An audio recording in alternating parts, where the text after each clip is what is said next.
Hi children, how are you? Welcome back to the science class. Today we are going to learn the fourth chapter, materials, metals and non-metals. Okay? So this is the first session out of 3. So this lesson starts from page number 44. Children, before going to the lesson, I want to know something you have learned previously. In the previous classes you have learned so many things. Just one or two questions regarding to this chapter I am going to ask you children. Children, what is a material? Materials are nothing but the substances which are present around us. So this also we can say that they are matter. We can say materials are matter. What is matter? Good. Matter is the thing, anything. Matter is anything that has mass and occupies space. See, for example, this is a matter. See, if I keep here, it is occupying the space and it has mass, isn't it? It has mass and it occupies the space. That's why we call this as matter. So like that, many things are present around us in the environment. Clear? Can you name few? Good. Solids. So many solids are there in our surroundings. Table, bench, chalk piece, books, pencil. So like that, we can go on listing. They are all solids. Only solids are matter that will occupy space and has mass. But what about liquids? They too have mass. They too occupy the space. It acquires the shape of the container. So that's why it is also a matter. Then what about gases? Are there matter? Of course, gas is also a matter. It is having mass as well as it occupies space also. So when you fill in a container, it occupies the space in the container and it is also having mass. That thing, previous classes you might have learnt about this one. Taking two balloons, blowing air and hanging in the horizontal and puncturing one. Bursting one, what will happen? One will go up, one will go down. What do you mean by that? Even gases is having mass. Got it, children? Now, among the materials learnt about solids, in that one there are two types, metals and non-metals. In the nature we are going to see so many metals and non-metals. So, regarding that we are going to learn today's lesson. Okay. Children, what are you seeing here? These are all some of the solids which are having the metals. Their oxide form or something they are going to present here. See here, gold bearing rock in the top row, see all are the solids which are having gold. So next you come down, there is the lead crystal, native copper, that means pure form of copper is available in the nature, silver, nickel pyrites, tin ore, zinc ore, arsenic, mercury ore is called also cinnabar, and so many other materials are present in the nature. So by this one we can extract important metals from this one. How nice, no? You can learn in detail how they will extract and what is the importance of it all. Now in this chapter we are going to learn about physical properties of metals and non-metals, chemical properties of metals and non-metals, reaction of metals with oxygen, reaction with water also. That means we are going to learn about both metals and non-metals simultaneously. So what is the reaction with the oxygen, what is the reaction with the water and how it will react with the acids, reaction with bases, displacement reaction, uses of metals and non-metals. Very important concepts we are going to learn in this chapter, children. Okay. So today the session number 1, first session I am going to take out of 3 sessions. So in this one, physical properties of metals and non-metals we are going to learn. In the first session we are going to learn this one. The second session, chemical properties of metals and non-metals. So in that one, reaction with oxygen, reaction with water, reaction with the acid.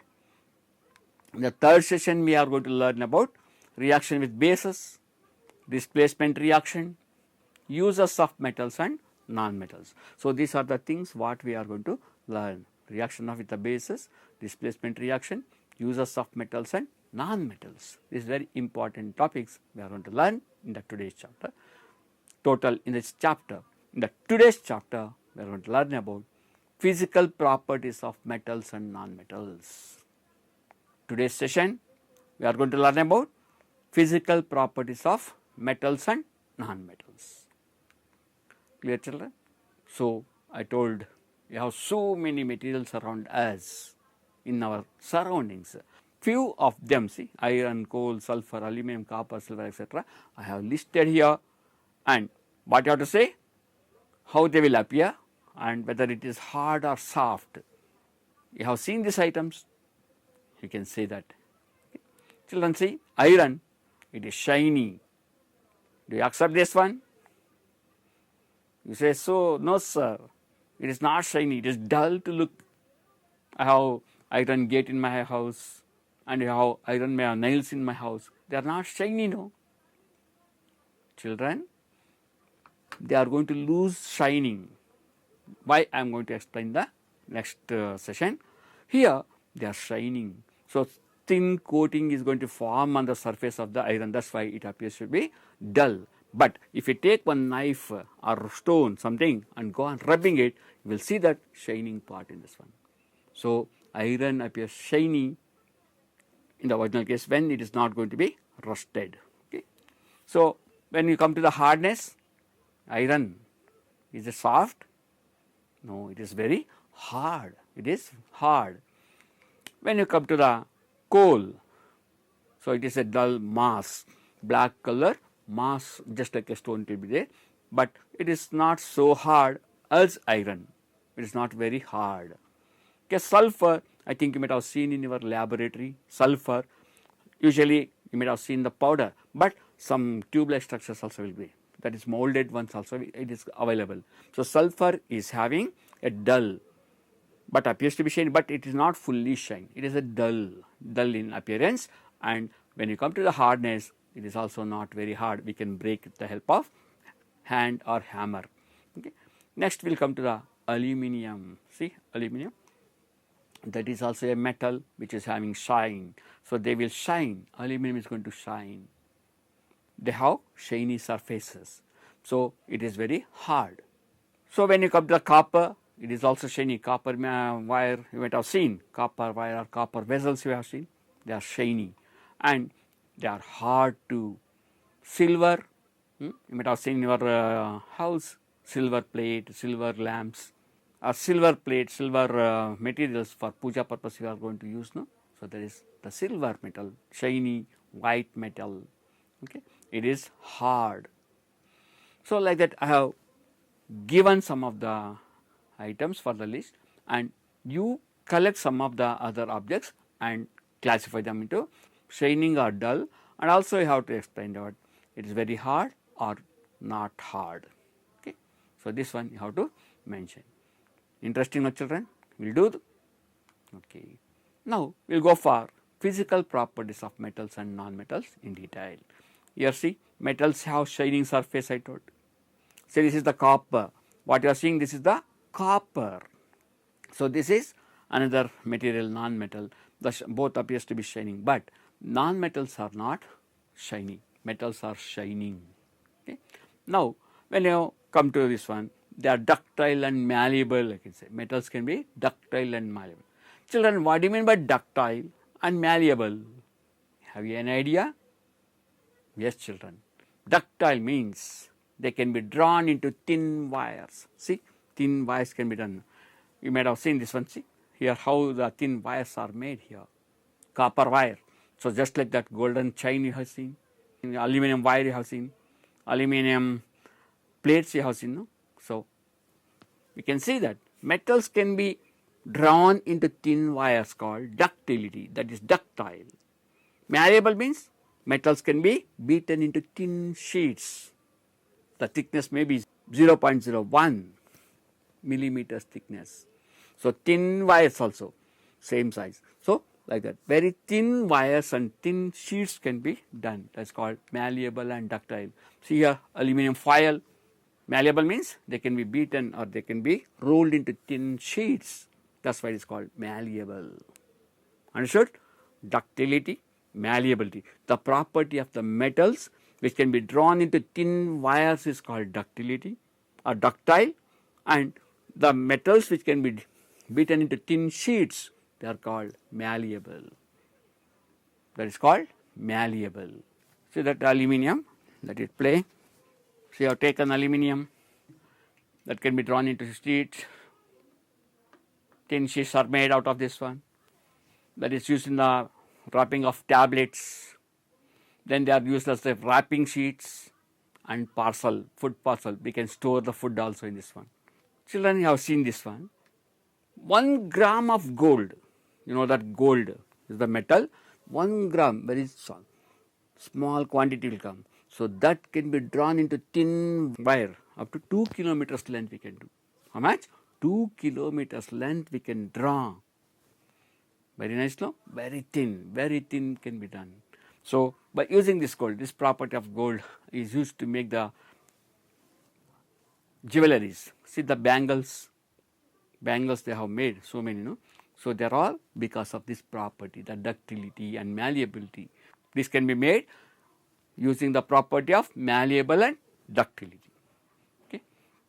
Metals are solids at room temperature generally, but some exceptions are there. Let us see what is the exception. Room temperature, gold jewels are here, so that can be kept, it will not melt. Take the spoons, silver plates, etc.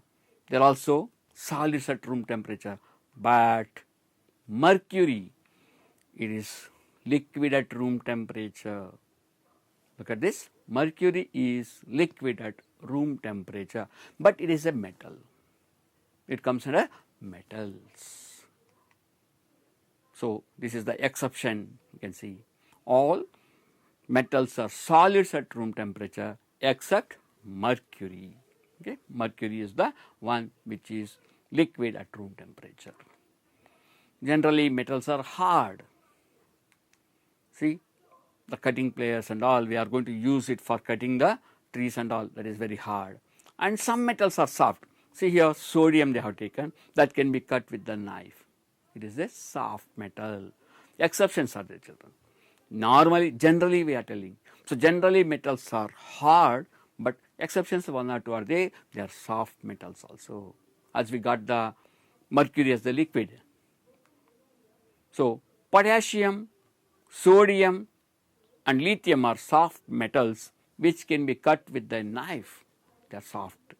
So, these are the metals which can be cut with the knife. In your textbook they mentioned sodium. Sodium is a soft metal which can be cut. So, apart from sodium these are also there. Potassium, lithium, also some of the metals which can be cut into pieces with the help of a knife. Now, children, see what I am showing here. Metals are good conductors of electricity. No? So, to check the conductivity of the metals, we should have this type of circuit. So, what is there? Battery, a bulb, wires, switch, clips also required. Property of conductivity, we are going to use the wires in conducting electricity. Electric wire, see copper, how shiny it is there. So, copper wire is there inside the wires what we use for electrical circuits. See, madam is going to show how metals are going to conduct electricity. Okay. Let us see. Before that she will explain the circuit, then she will explain how they will conduct electricity. Hi children, now we are going to see an experiment which is going to be done by madam.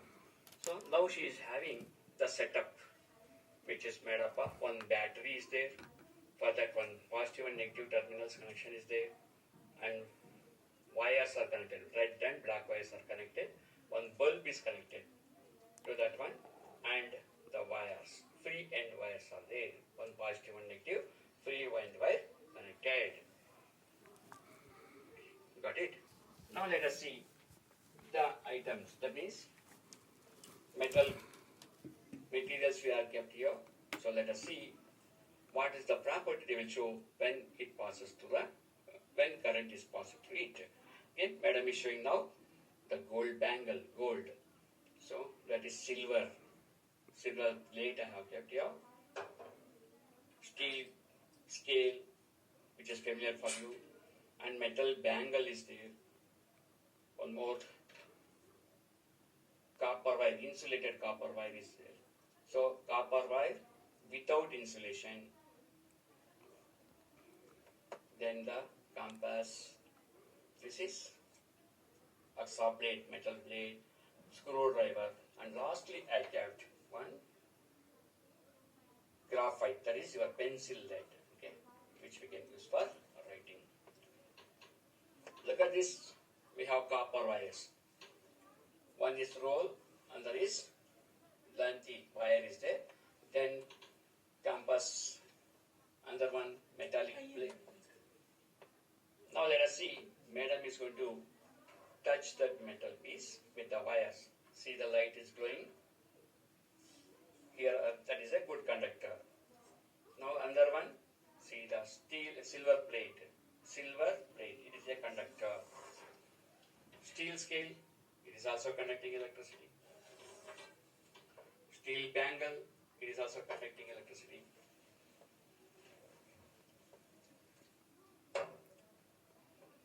It is a graphite.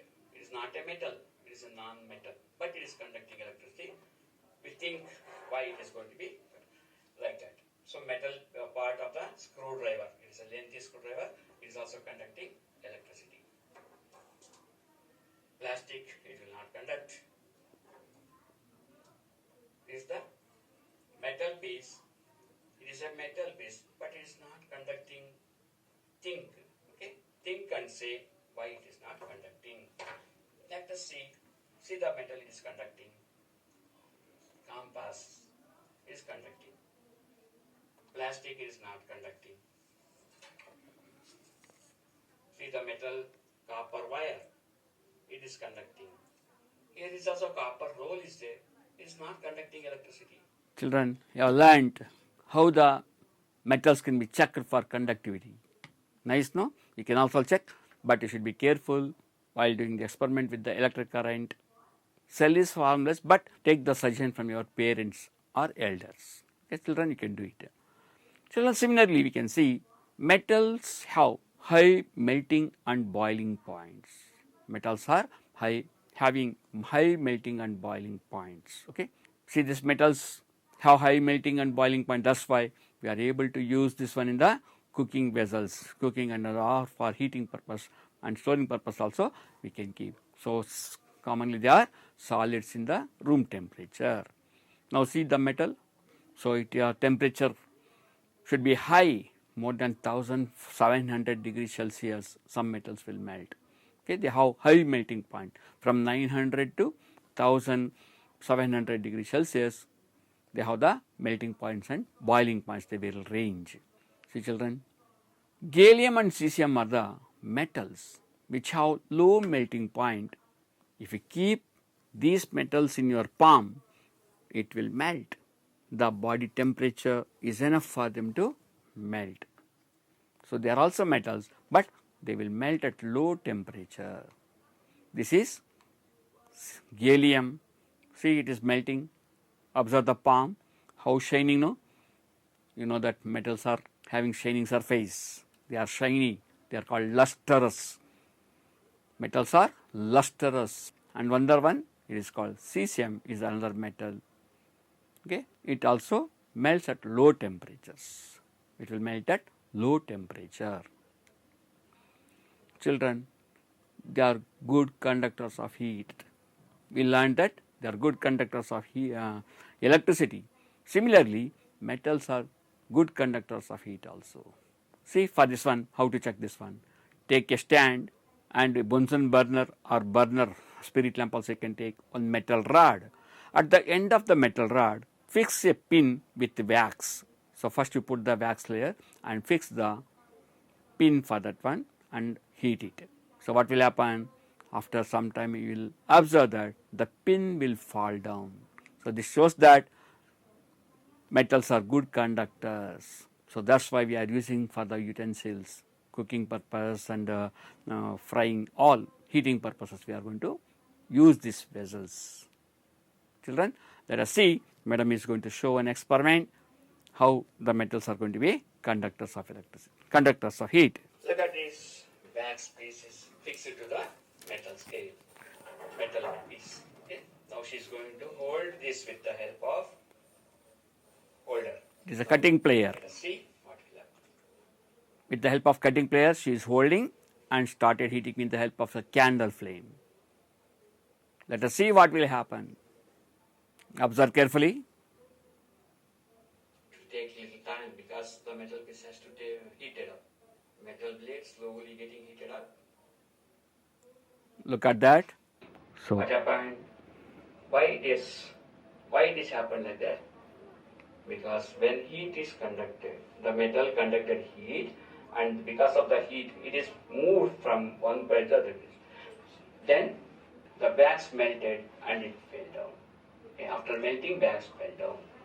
Here, this shows metals are good conductor of heat. Children, have you observed this one? Excellent, no? You can also try this one. But be careful with the fire. With the help of your parents, you can do this one. They will also enjoy. Is it? Now, metals are sonorous in nature. What do you mean by sonorous, children? Have you heard of this word? No. Sonorous means it will produce a peculiar sound. When compared to the other materials, it produces a peculiar sound. That's why it is called sonorous. Let us see your school bell. Here the bell say. Now look at this. Metals are there. They are going to heat. What the thing you are going to observe.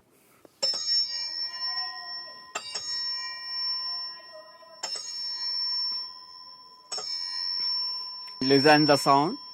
It is ringing. It is producing ringing sound. Let us see one more.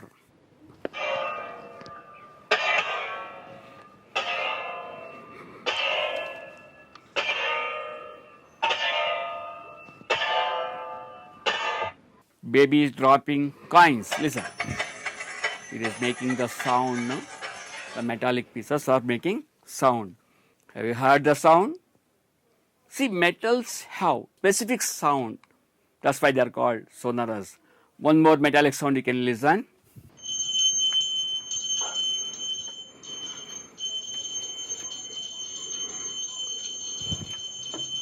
So what is that sound? You can recognize, no? It is a sound from the metal. Children, so far you learnt about the properties of metals. Now let us go for physical properties of non-metals. Clear? When compared to the metals and non-metals, the physical properties are some difference are there. Let us see what is that. Usually, non-metals are solid, liquid and gas. Metals are always solids, but here non-metals are solid, liquid, gases. So this is the solid case, solid, non-metal. This is liquid, non-metal, that is bromine. When you come to the gas, it is LPG gas, it may be, or hydrogen gas, nitrogen gas. So there are so many gases are available in the nature. So these are all non-metals. So what is the main thing? Metals are usually solids except mercury. Okay. Non-metals are available in the form of solid, liquid, gas also. So non-metals are non-lustrous. Exceptions are there. Non-lustrous means they are not having shiny surfaces. Usually they don't have shiny surfaces.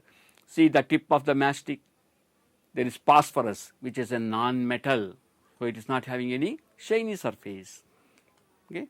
So exception, diamond, graphite and iodine. So these are having some lustrous surfaces. Non-metal surfaces, metals such as sulfur, phosphorus and others, they don't have the lustrous surfaces. But exceptions, diamond is a non-metal. There is nothing but one of the allotropic form of carbon. Graphite is also an allotropic form of carbon itself. So both they are lustrous, having lustrous surfaces. Among this one, graphite, what I see, that is the pencil lead. So that is having smooth and lustrous surface. Iodine, it is also one of the non-metal which is having lustrous surface. So, non-metals are not sonorous. They will produce the sound, but not as the metals are going to produce the sound, children. So, they will also produce a sound, but that is not as the metals. See, this is also sound by the non-metal, that is the wood. So, let us see another something. So, here we are going to see this one, coal. Coal is not going to produce any sound, or when burning also it is not going to produce any sound here, but see the sound of the wood, sound of, you heard no? Instead of boxes, if you drop one drum or any metal box, it produces more sound and it is ringing sound. That's why that is called sonorous. So, metals are sonorous, non-metals are non-sonorous. They are non-ductile. They cannot be drawn into thin wires. Non-malleable means they cannot be beaten into thin sheets. This is not possible in the non-metals. No exceptions are there here. So, this is the coal and pencil pieces. So, this is coal and pencil. When you hit with the hammer, what will happen? They are going to be powdered. Small pieces you can see. Why? They are not very much harder as metals. They are soft when compared to the metals. So, in general, what we have learned, metals and non-metals, their properties, we are going to list it like this one, children. Let us see. Generally, metals are solids, non-metals can be solid, liquid, gas. The metals are ductile, non-metals are non-ductile. Metals are malleable, non-metals are non-malleable. Metals are sonorous, non-metals will not produce ringing sound, whereas metals produce ringing sound. Metals are lustrous, that means shining. Non-metals are non-lustrous, that is dull. Metals have high melting point, non-metals low melting point. Metals generally good conductors of heat and electricity, non-metals bad conductors of electricity except graphite. Okay? Graphite is a non-metal that will conduct.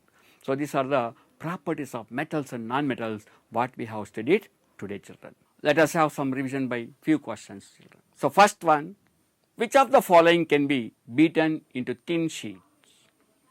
Options are like this: aluminum, sulfur, phosphorus, coal. I think you know that already the answer. Yes, aluminum. You are right, it is aluminum, children. So, next question will go, which of the following is not a metal? Options: gallium, sodium, magnesium, sulfur. Among these, which is not a metal? Very good. Got the idea? That is sulfur. So, next we go to third question. Which of the following is a non-malleable? Is non-malleable. That means which cannot be beaten into thin sheets. Phosphorus. Very good. Okay, next fourth question is non-metal, which is a good conductor of electricity. I think you are experts now. Already we have learned recently, now just now itself. What is that? Very good, children. It is graphite. As the following, I have given metals one side and their uses in the other side. So, gold, iron, aluminum, carbon, copper, mercury. So, what are the uses of these metals? So, in the B column, thermometer, electric wire, wrapping of food, jewelry, machinery, fuel I have given. So, let us go for the answers.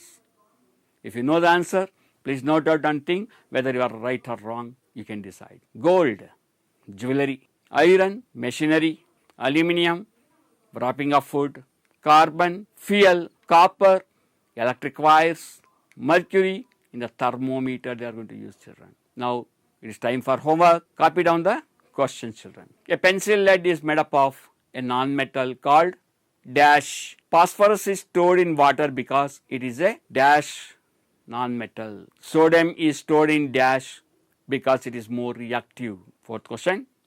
What do you mean by malleability and ductility? List out the properties of metals and non-metals. Children, I hope you are going to do these activities and you are going to show your class teacher, the science teacher. Okay, children. So, this is the time to show the courtesy. PPT and activities are done by Madam Padmavati. She is a science teacher in YAS National High School, Subramanyapura, Bangalore.